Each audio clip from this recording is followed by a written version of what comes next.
Study with Nishu में आपका एक बार फिर से बहुत बहुत स्वागत है। और जैसे कि हमारा कल हमने देखा था, जो हमारा मध्यकालीन भरा चल रहा था यूजीसी नेट के संबंध में, उसमें कल हमने क्या देखा था। उसमें हमने कल कुतुबुद्दीन ऐबक देखा था और आज हम देख लेंगे का इल्तुतमिश हम देख लेंगे आज। तो इल्तुतमिश के क्या है, हम शासनकाल की चर्चा करेंगे कि किस प्रकार से वो शासन में आया और किस प्रकार से उसने जो दिल्ली सल्तनत है उस पर क्या क्या चेंजेस किए और क्या क्या बदलाव किए। तो आज हम ये सब देख लेंगे। तो स्टार्ट करते हैं। हम यहाँ दो चीज़ देखेंगे कि किस प्रकार से वो क्या है दिल्ली की सल्तनत पर बैठा, और उसका एक देखेंगे व्यक्तिगत परिचित कि भाई कौन था और कहाँ से दिल्ली सल्तनत पे आ गया और कहाँ से क्या है कैसा क्या है उसने दिल्ली सल्तनत पर शासन किया। तो पहले अगर हम प्रारंभिक बात करें किसकी, फिर पहले सल्तनत की बात करते हैं कि जब 1210 में कुतुबुद्दीन ऐबक की मृत्यु होती है। ठीक है, यहाँ से ही क्या है दिल्ली पर अगले सत्ता की जो शासक के लिए होड़ होती है कि उसमें कौन बैठेगा। तो यहाँ पर होते तुर्कों को, यहाँ पर होता है तुर्कों का समूह। कुछ तुर्कों का समूह जो है, जो ऐबक का जो पुत्र है, कुतुबुद्दीन ऐबक का पुत्र है, आराम शाह को बनाना चाहते हैं, और जो कुछ तुर्क समूह है वो क्या है इल्तुतमिश को बनाना चाहते हैं। तो यहाँ तक की आप बात समझ में यहाँ तक की आपको बात समझ में आई होगी। इसके आगे की हम बात करेंगे जब क्या है हम इल्तुतमिश का थोड़ा सा क्या है उसका जो व्यक्तिगत जीवन है वो देख लेंगे कि जो इल्तुतमिश है वो कौन था। तो इल्तुतमिश जो है, अगर हम इल्तुतमिश की बात करें, उसके पिता का नाम क्या है, उसके पिता का नाम क्या है इलम खां उसके पिता का नाम है। इलम खां उसके पिता का नाम है, और उस जो इल्तुतमिश है वो बहुत सुंदर था। ऐसा कहा जाता है कि वो बहुत सुंदर था, और इसी के कारण क्या है उसके जो पिता हैं इलम खां उसको बहुत प्यार करते थे। समझ पा रहे हो, उसको बहुत प्यार करते थे। और जो उनके भाई हुआ करते थे किसके, इल्तुतमिश के, उनको यही बात की खटास रहती थी कि उनके जो पिता हैं, इल्तुतमिश के जो पिता हैं और उनके जो भी पिता हैं, तो उन भाइयों को क्या है इल्तुतमिश से जलन होती थी, क्योंकि उनके जो पिता हैं वो क्या है सिर्फ किसको प्यार कर रहे हैं ज़्यादा, इल्तुतमिश को। ठीक, उसके बाद क्या होता है, एक बार जब उसके पिता घर पर नहीं रहते हैं, किसी कारणवश कहीं जाना हो जाता है उनका, तभी इन भाइयों को मौका मिल जाता है इल्तुतमिश को वो क्या है बेच देते हैं। वो इल्तुतमिश को बेच देते हैं। किस बाजार में बेचते हैं, तो वो इल्तुतमिश को क्या है बुखारा के बाजार में बेच देते हैं। किसके बाजार में, बुखारा के बाजार में इल्तुतमिश को बेच देते हैं। ठीक है, तो किस व्यापारी को बेचते हैं, तो मोहम्मद चुस्तकवा, एक व्यापारी है मोहम्मद चुस्तकवा, उसको क्या है इल्तुतमिश को बेच देते हैं उसके भाई। किसके बाजार में बेचते हैं, वो बेचते हैं बुखारा के बाजार में, उसको बेच देते हैं सर। ठीक है, अब क्या होता है कि जब चूंकि क्या है जो इल्तुतमिश है वो काफी सुंदर था, और इस सुंदरता के कारण जो व्यापारी होता है मोहम्मद चुस्तकवा, वो क्या है इसको बाजार में इसके अत्यधिक क्या है अत्यधिक भाव लगाता है इस पर क्या होता है जब इसके अत्यधिक क्या है भाव इस पर लगे होते हैं, तो जो मोहम्मद गोरी होता है वो इसको नहीं खरीद सका, क्योंकि क्या है इसके भाव बहुत ज़्यादा होते हैं और मोहम्मद गोरी क्या है फिर इसको नहीं खरीदता है। पर क्या है मोहम्मद गोरी जो है वो इल्तुतमिश पर बैन लगा देता है कि भाई इसको बुखारा के बाजार में नहीं बेचा जाएगा, किसको, इल्तुतमिश को। ठीक, इतनी बात समझ पे आ रही है आपको। आगे अगर हम बढ़ते हैं तो फिर क्या होता है, इसी का ही गुलाम किसका, मोहम्मद गोरी का गुलाम कौन है, कुतुबुद्दीन ऐबक। तो ऐबक को क्या है इल्तुतमिश पसंद आ जाता है। कौन आ जाता है, उसको कुतुबुद्दीन ऐबक को इल्तुतमिश पसंद आ जाता है। ठीक है, अब इल्तुतमिश जब उसको पसंद आ जाता है, पर क्या है तो गुलाम कौन, वो किसका, कुतुबुद्दीन ऐबक किसका गुलाम है, मोहम्मद गौरी का। तो जो गौरी ने कह दिया तो उसका तो कुतुबुद्दीन मानेगा फरमान, क्योंकि कुतुबुद्दीन जो ऐबक है वो मोहम्मद गौरी का गुलाम है, तो सीधी सीधी बात है भाई, उसकी बात मानेगा। तो कुतुबुद्दीन ऐबक ने इसका तोड़ निकाला कि तुम एक काम करो, इसको मैं इस बाजार में ले सकता, किसके, मैं इल्तुतमिश को बुखारा के बाजार में नहीं ले सकता, पर तुम इसको दिल्ली के बाजार में लेके आओ, मैं उसको वहां पर खरीद लूंगा तुमसे। तो व्यापारी ने ऐसे ही किया। कौन था व्यापारी, चुस्त काबा, वो उसको इल्तुतमिश को दिल्ली के बाजार में ले जाता है और वहां से दिल्ली के बाजार से कुतुबुद्दीन ऐबक इल्तुतमिश को खरीद लेता है। समझ पा रहे हो, इल्तुतमिश को खरीद लेता है। तो ऐसे ये गुलाम है किसका, चूंकि क्या है, इल्तुतमिश को गुलामों का गुलाम भी कहा जाए। क्या कहा गया है, गुलामों को गुलाम। क्यों कहा गया है गुलामों को गुलाम, क्योंकि जो ऐबक है वो भी किसका गुलाम है, मोहम्मद गौरी का गुलाम है, और ऐबक का गुलाम कौन है, इल्तुतमिश, इसलिए इसको गुलामों का गुलाम भी कहा गया है। किसको, इल्तुतमिश को। तो ये कहानी थी किसकी, इल्तुतमिश की दिल्ली तक आने की। क्योंकि किसका गुलाम बन गया ये, अब किसका गुलाम बन गया ये बन गया ऐबक का गुलाम। ठीक है, अब ये बन गया ऐबक का गुलाम। तो भाई ऐबक का गुलाम हो गया, बट क्या है, मोहम्मद गौरी के कहने पर, किसके, मोहम्मद गौरी के कहने पर, मोहम्मद गौरी के ही कहने पर क्या है, ऐबक ने इल्तुतमिश को गुलामता से या दास्ता से मुक्त कर दिया था। किसने कहा था ये, भाई मोहम्मद गौरी ने बोला होगा किससे, कुतुबुद्दीन ऐबक से, कि इल्तुतमिश को दास्ता से अलग कर दो या रिहा कर दो। क्यों, क्योंकि क्या है, जो इल्तुतमिश है उसने बहुत से ऐसे काम किए थे जिससे क्या है, मोहम्मद गौरी भी प्रभावित हुआ था। जैसे अगर हम बात करें ग्वालियर जीतने के बाद क्या है, ग्वालियर जीतने के बाद इल्तुतमिश को वहां का क्या है, जुम्मा सौंप दिया था। किसको, इल्तुतमिश को। इल्तुतमिश ने क्या है, ग्वालियर को जीतने के बाद वहां पर क्या है, वहां को उसको संभालने के लिए इल्तुतमिश को कह दिया था। तो उस समय जो ग्वालियर के राजा कौन थे, ग्वालियर के राजा उस समय कौन थे, ग्वालियर के जो राजा थे वो, ग्वालियर के राजा उस समय कौन थे भाई, जो ग्वालियर के राजा हैं उस समय मलय बर्मन देव थे। उन्होंने क्या है, एक वर्ष तक तुर्कों से संघर्ष किया कि भाई तुर्कों से जीत जाएं या फिर उनसे मुकाबला करें, बट ऐसा संभव नहीं हो सका और अंततः क्या है, तुर्कों की क्या है वहां पर विजय हुई। तो इस तरह से क्या है, इस तरीके से क्या है वहां पर। इसके बाद क्या है, उसको फिर बुलंदशाह जो शहर है उसको भी संभालने को मौका मिला और अंततः क्या है, बदायूं जो कि यूपी में है उसका सूबेदार उसको बना दिया। किसको, इल्तुतमिश को। ठीक है, समझ पा रहे हो, आसानी से समझ पा रहे हो। ठीक है, यहाँ तक कि इल्तुतमिश को बदायूं का क्या है, सूबेदार बना दिया होता है। ठीक, यहाँ तक आपको पूरी बात समझ में आ रही है। ठीक, अब इसके बाद हम चलते हैं कि अब इसका ये शासन में कैसे आया, ये शासन में कैसे आया। तो जब हम देखते हैं कि 1210 में किसकी मृत्यु होती है, ऐबक की, कुतुबुद्दीन ऐबक की मृत्यु हो जाती है। उसके बाद मृत्यु के बाद वही होता है कि कुछ तुर्क सरदार होते हैं जो क्या है, आराम शाह को गद्दी पर बैठाना चाहते हैं, और कुछ सरदार ऐसे होते हैं जो इल्तुतमिश को गद्दी पर बिठाना चाहते हैं। बाकी दोनों रिश्तेदार हैं, जो आराम शाह है वो ऐबक का पुत्र है, और जो इल्तुतमिश है वो है दामाद। हमने देखा था कि ऐबक ने अपनी पुत्री की शादी किससे कर दी थी, इल्तुतमिश से, क्योंकि उसने 3 विवाह किए थे। ठीक है, तीन विवाह कौन से, वो हमने बताया था, याल्दुस से किया था और ख्वाजा से भी क्या है उसने व्यवहारिक संबंध बनाए थे, और साथ ही साथ इल्तुतमिश से भी क्या है अपने व्यवहारिक संबंध बनाए थे सभी समस्याएं समाप्त करने के लिए। तो यहाँ पर क्या होता है, दो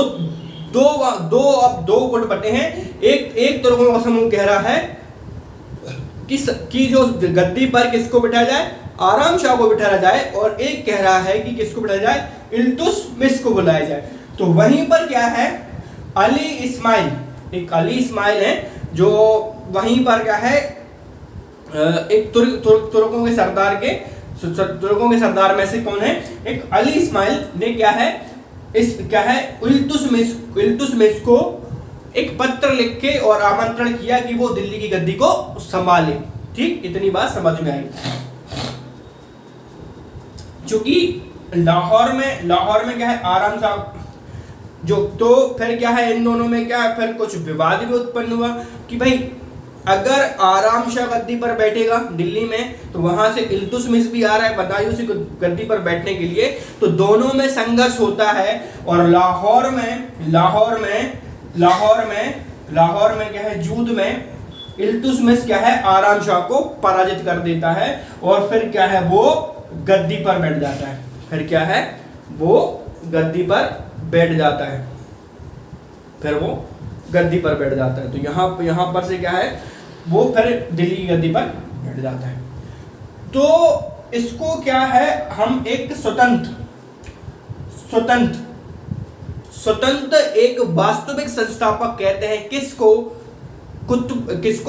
किसको इल्तुतमिश को। क्योंकि जब हम ऐबक की बात करते हैं, तो ऐबक ने क्या है, अपनी राजधानी है, उसने अपनी राजधानी कहाँ बनाई थी, उसने अपनी राजधानी बनाई थी लाहौर में। चूंकि शासन चल रहा है दिल्ली में, लेकिन राजधानी किसको बनाए, लाहौर में। तो आप जिस जगह शासन कर रहे हो उस जगह राजधानी बनाओगे, तो वही ना आपका शासन का क्षेत्र हुआ। तो वास्तविक फिर क्या है, जब इल्तुतमिश आया, इसने अपनी जो राजनीति है, राजनीतिक जो राजधानी है उसको कहाँ बनाया, दिल्ली में बनाया। ठीक है, और उसने ऐसे बहुत से ये पहला एक ऐसा इस्लामिक और मुस्लिम शासक था जिसने शासन प्रणाली को लागू किया। ठीक, इसकी उपाधियां देखेंगे, इसको उपाधियों में इसकी बहुत सी ऐसी उपाधि हैं जो इसको दी गई हैं। जैसे अगर हम इसकी नाम की चर्चा करें, तो इल्तुतमिश शब्द का अर्थ क्या होता है, तो इल्तुतमिश शब्द का अर्थ का मतलब क्या होता है, राज्य का स्वामी। What is the meaning of Iltutmish, उसके नाम का ही मीनिंग क्या है। अगर उसके हम नाम की मीनिंग की बात करें, तो उसके नाम की मीनिंग का मतलब क्या होता है, राज्य का स्वामी।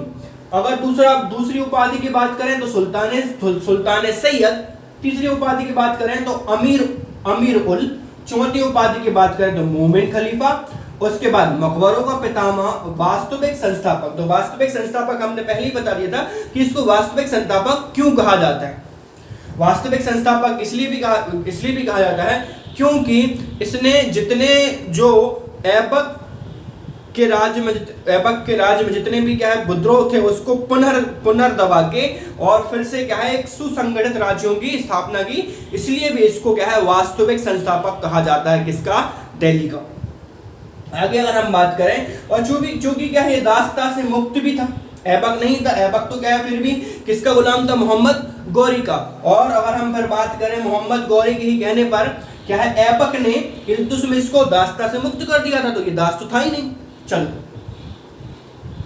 और क्या है इल्तुतमिश को खलीफा के द्वारा खलीमत भी प्राप्त हुई। खलीमत का मतलब प्राप्त होता है कि एक क्या है नियुक्ति पत्र शासन करने के लिए। तो थोड़ा सा अगर हम बात करें किस पे के साधन भाई उसके पास इसके पास जो मतलब एक राज्य चलाया जाता है, राज्य को चलाने के लिए कौन कौन से साधन होते हैं उसकी चर्चा हम करते हैं। तो उसके पास कौन कौन से साधन थे, तो सबसे पहले क्या है जो 4 साधन होते हैं मुख्यतः किसी भी राज्य को चलाने के लिए, किसी भी देश को चलाने के लिए, वो अगर आपके पास होंगे तभी क्या है आप स्टेट रन कर पाएंगे, नहीं तो क्या है अन्यथा वो स्टेट रन नहीं कर पाएगा। जैसे अगर हम बात करें स्थायी सैन्य प्रशासन, तो उसने क्या है स्थायी सैन्य प्रशासन लागू किया। और उसके बाद अगर हम बात करें कर प्रशासन, तो उसके साम्राज्य में एक कर प्रशासन भी उसने चालू किया कि भाई रेवेन्यू वसूलेगा। उसके बाद मुद्रा प्रशासन, तो मुद्रा प्रशासन भी लागू किया। उसके बाद भू राजस्व व्यवस्था, उसने भू राजस्व व्यवस्था भी चालू की। ऐबक क्या कहता था कि लूट के धन से क्या है जो साम्राज्य को चलाता था पर जब इल्तुतमिश आया, इल्तुतमिश ने क्या है पूरा का पूरा जो प्रशासनिक प्रणाली है उसको एक नया रूप दिया, और नए रूप में क्या है उसने स्थायी सैन्य प्रशासन रखा, उसके बाद कर प्रशासन को भी लागू किया, मुद्रा प्रशासन भी लागू की, उसके बाद क्या है भू राजस्व व्यवस्था भी लागू की। अगर फिर हम आगे बात करें किसकी, याल्दु जो हमारे इल्तुतमिश है, इल्तुतमिश के समक्ष कुछ समस्याएं भी उत्पन्न हुई। जब क्या है राजा बनने के बाद उसने जैसे कुतुबुद्दीन ऐबक के समक्ष समस्याएं थी, इस इल्तुतमिश के समक्ष भी क्या है समस्याएं हैं कुछ वो। तो इन समस्याओं को क्या है हम दो प्रकार से बांट सकते हैं, एक आंतरिक समस्या और दूसरा बाहरी समस्या। तो सबसे पहले हम बाह्य समस्या की बात करें तो बाह्य समस्या में क्या है एल्दोज जो कि गजनी का शासक है, याल्दुज के मरने के बाद क्या है, जो याल्दुज के मरने के बाद क्या है एल्दुज शासक बन गया था गजनी का। उसके बाद क्वाचा की समस्या जो कि क्या है सिंध प्रांत पर थी, उसके बाद मंगोलों की समस्या है। ये तीन समस्या इल्तुतमिश के बाह्य समस्या में, ठीक बाह्य समस्या में थी। अब अगर हम बात करें किसकी, शमशी एवं कुतुबी दासों की समस्या, ये गुट था वहीं पर कि भाई आराम शाह मरने के बाद ये इनको क्या है एक विरोध उत्पन्न हो गया था कि भाई हमारे सरदार को कैसे मार के तुम बन गए। तो एक प्रकार से शमशी एवं कुतुबी दासों की समस्या उनके सामने थी, ये आंतरिक समस्या थी। प्रशासनिक एवं राजस्वी समस्या भी थी। उसके बाद मुसलमानों की निष्ठा प्राप्त करना, भाई मुसलमानों की निष्ठा प्राप्त करने से क्या तात्पर्य है कि जिस प्रकार उसने आराम शाह को मारकर गद्दी हथियाई थी, तो कहीं ना कहीं क्या है उनके वो कहीं ना कहीं मुसलमान हैं जो आहत हुए और उनको भी क्या है उनको अपनी ओर लाना था। तो ये भी एक प्रकार की समस्या थी। उसके बाद आराम शाह की समस्या, वो तो हमने आराम शाह की समस्या में देखी थी, क्योंकि क्या है उनको क्या है आराम शाह की मृत्यु करके गद्दी पर बैठ गया था, तो आराम शाह की समस्या उसने पहले ही सॉल्व कर दी थी। तो ये इतनी समस्याएं थी। तो सबसे पहले अगर हम बाह्य समस्या की बात करें किसकी, एल्दोज गजनी का जो शासक है, तो एल्दोज की समस्या की अगर हम बात करें तो 1215 में किसमें 1215 में तराइन का तृतीय युद्ध होता है। किसका 1215 में तराइन का तृतीय युद्ध होता है, किसके बीच, इल्तुतमिश और एल्दोज के बीच में, ठीक है। जिसमें क्या होता है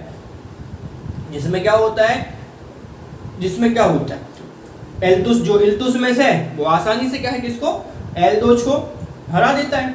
उसी वक्त क्या होता है गजनी के शासक क्या है, गजनी के शासन में कौन आ जाता है फिर ख्वारिज़जा कौन आता है, ख्वारिज़जा, ठीक है। उसके बाद उसका लड़का कौन है, जलालुद्दीन मंगबरनी, क्या है जलालुद्दीन मांगबरनी। तो जो मांगबरनी है वो क्या होता है 1221 में 1200, अब इस शासन कौन कर रहा है गजनी पर, चूंकि क्या है एल्दोज की मृत्यु के बाद ख्वारिज़जा, उसके बाद जलालुद्दीन मांगबरनी किस पर शासन करता है, गजनी पर, ठीक है। उसके बाद 1221 में ये शासन करता है किस पे, गजनी पर। और 1221 में क्या है फिर चंगेज खान, जिसको क्या है तैमूरचिन भी कहते हैं। तो चंगेज खान या तैमूरचिन का जो तैमूरचिन है वो हमला कर देता है किस पे, गजनी पर हमला कर देता है।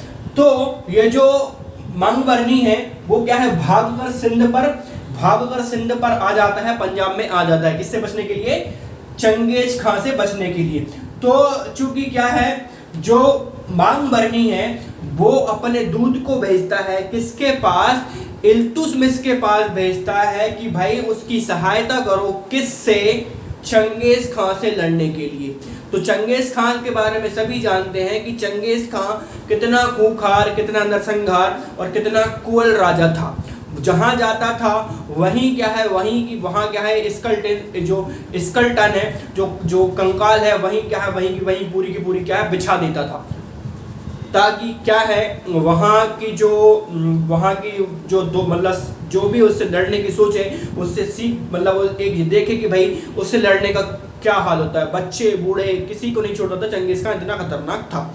तो उससे एक दूत भेजता है, तो कौन, जो मांगबरनी है वो एक दूत भेजता है किसको, इल्तुतमिश के दरबार में। दूत का नाम क्या होता है, आइन उल मुल्क दूत का नाम है किसके, मांगबरनी का, जो कि क्या है इल्तुतमिश के दरबार में भेजता है।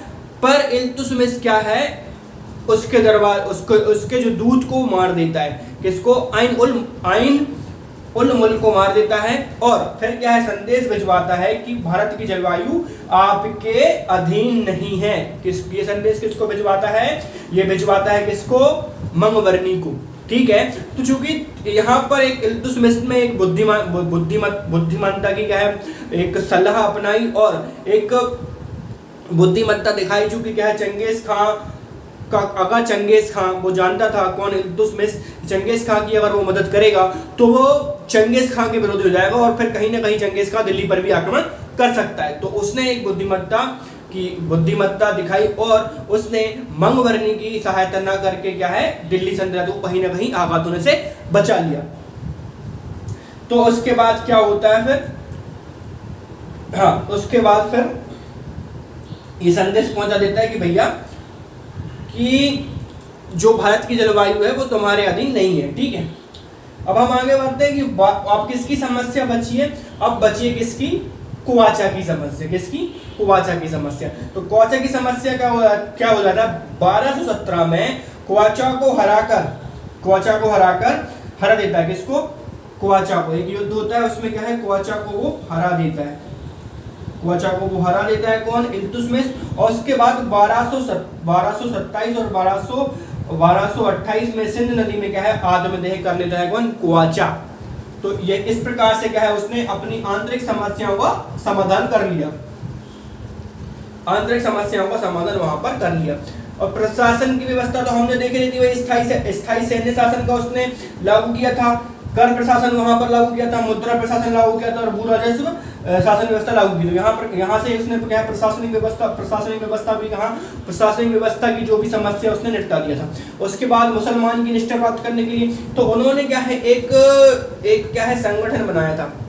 एक संगठन बनाया था जिसको हम कहते हैं तुर्काने चहलगानी, जिसको 40 तुर्कों का एक समूह था। इनको क्या है, एक एकता व्यवस्था भी इनके लिए लागू की गई थी, जिससे क्या है, जितने भी मतलब इनके विरुद्ध मतलब थे जो क्या है समर्थन में आए और इनके मंजन के लिए वो साधन भी वहां पर प्रोवाइड करे थे। किसने? इल्तुतमिश ने। अगर हम बात करें फिर आगे तो इसको क्या है, मकबरी शैली का जो मकबरी है शैली, उसका जन्मदाता या पितामह भी कहा जाता है। ठीक है, प्रथम मकबरा कौन सा था? सुल्तानी मकबरा। प्रथम मकबरा सुल्तानी मकबरा। ठीक है, इल्तुतमिश उत्तरी क्षेत्र में उसका बेटा, उसके बाद देखो उत्तरी क्षेत्र जब ख्वाजा को क्या है, उसने उसकी मृत्यु कर दी थी, हत्या कर दी थी, तो उसके उत्तरी क्षेत्र में क्या है, नसरुद्दीन महमूद को क्या है वहां पर उसको नियुक्त कर दिया था कि आगे की दौड़बाल ये संभालेगा। आगे की देखभाल कौन संभालेगा? ये संभालेगा। और इसके अगर हम बात करें तो प्रशासनिक सुधार में हमने देखी थी, उसने स्थायी सेना की व्यवस्था कर ली थी। ठीक है, अगर हम बात करें न्याय प्रशासन में तो न्याय प्रशासन में क्या है, महल के सामने 2 संगमरमर के शेर लगाते, उसमें चेन भी डाली थी, ताकि क्या है, कोई भी किसी को न्याय चाहिए हो तो वो क्या है, एक घंटी को बजा दिया, एक क्या है घंटी को बजाए, ताकि क्या है जो भी समस्या है वो इल्तुतमिश तक पहुंच सके। ये कौन सा सुधार था? ये न्याय प्रशासन सुधार था। अगर हम बात करें उसके बाद शिक्षा, तो शिक्षा में इसने क्या है, मदरसाए नसरिया निर्माण करवाया था और बहुत से ऐसे चीजें हैं जो उसने जो क्या है, ये मदरसों के लिए ज्यादा फेमस था। और कुतुबुद्दीन जो ऐबक है, और इसी ने ही जो कुतुबुद्दीन ऐबक के द्वारा कुतुब मीनार की नींव डाली थी, इसने ही क्या है पूरा का पूरा जो कुतुब मीनार है उसका काम करवाया था। तो इसके बाद जो इल्तुतमिश है, उसके बाद इसका बेटा रुकनुद्दीन और उसकी जो बेटी है रजिया सुल्तान, दोनों के इसके बाद दोनों को हम देखेंगे उनकी शासन व्यवस्था किसके, इल्तुतमिश की मृत्यु के बाद। तो यहाँ पर ये था इल्तुतमिश